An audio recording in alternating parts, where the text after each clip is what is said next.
Chowmein का चलन अभी अच्छे से नहीं आया था, लेकिन सुरेश शहर से चाउमीन बनाना सीखकर गांव में ठेला लगाता है। अरे ये केचुआ है क्या भैया?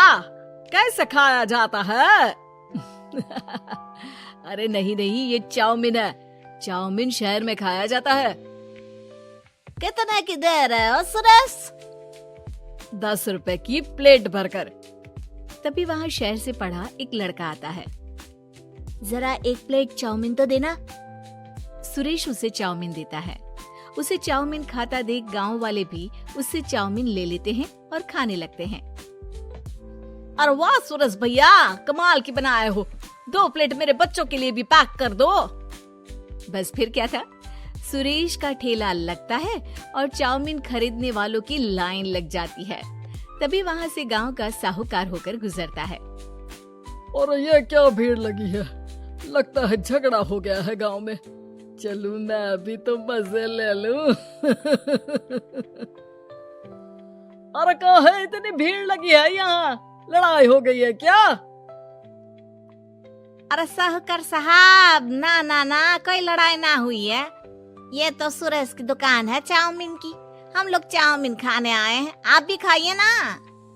साहूकार चाउमीन खाता है और सुरेश की तरफ देखता है, जो सारे दिन के पैसे गिन रहा होता है। अरे सुरेश, क्या लागत है इस काम की?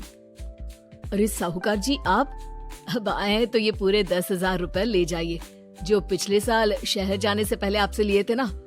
लागत तो क्या कहे, जो आपने दिया था उसी में सीखा भी है और दुकान भी खोल ली।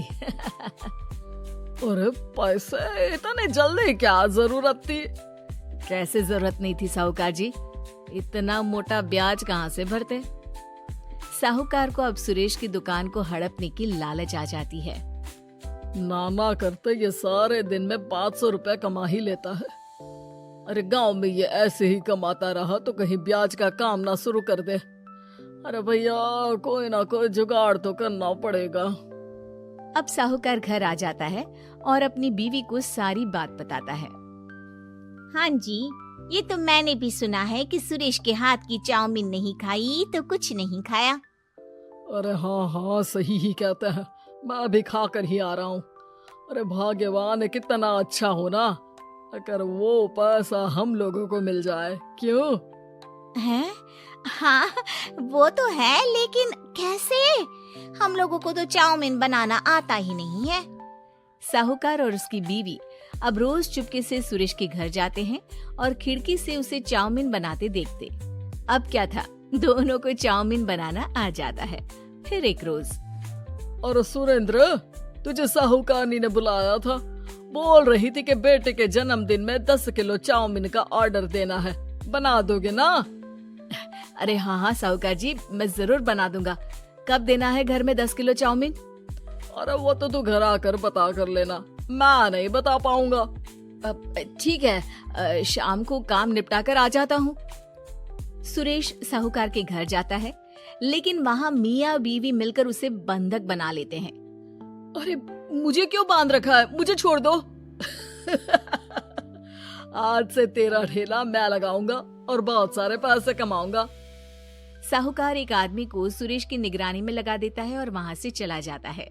अगले दिन, अरे साहूकार जी, आप कब से चाउमीन बेचने लगे और अपना ये सुरेश कहाँ गया?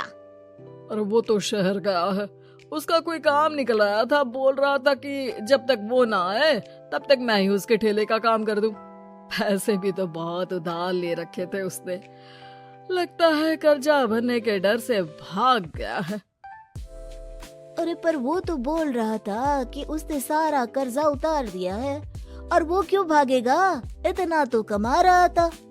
अरे मुझे क्या पता। अरे चाउमीन खाना है तो बोलो, नहीं तो भागो यहाँ से। अरे हाँ हाँ, दे दो दे दो।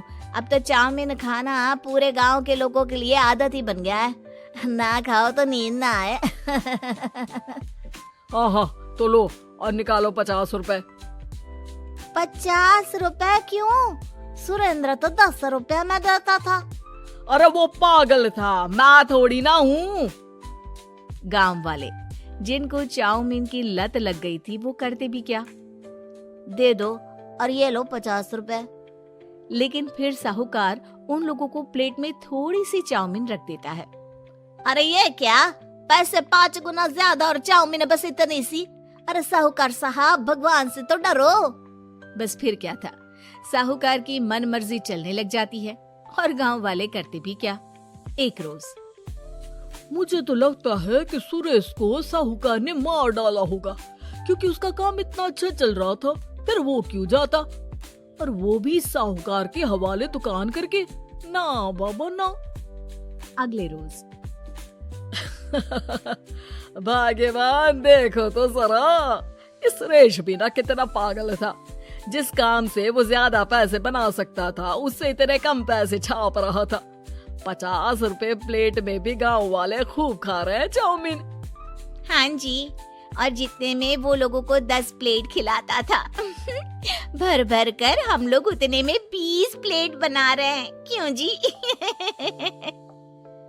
वहीं सुरेश रोज भगवान से मांगता कि बस एक बार वो किसी तरह वहां से निकलने में कामयाब हो जाए, लेकिन उसकी हर कोशिश नाकामयाब होती।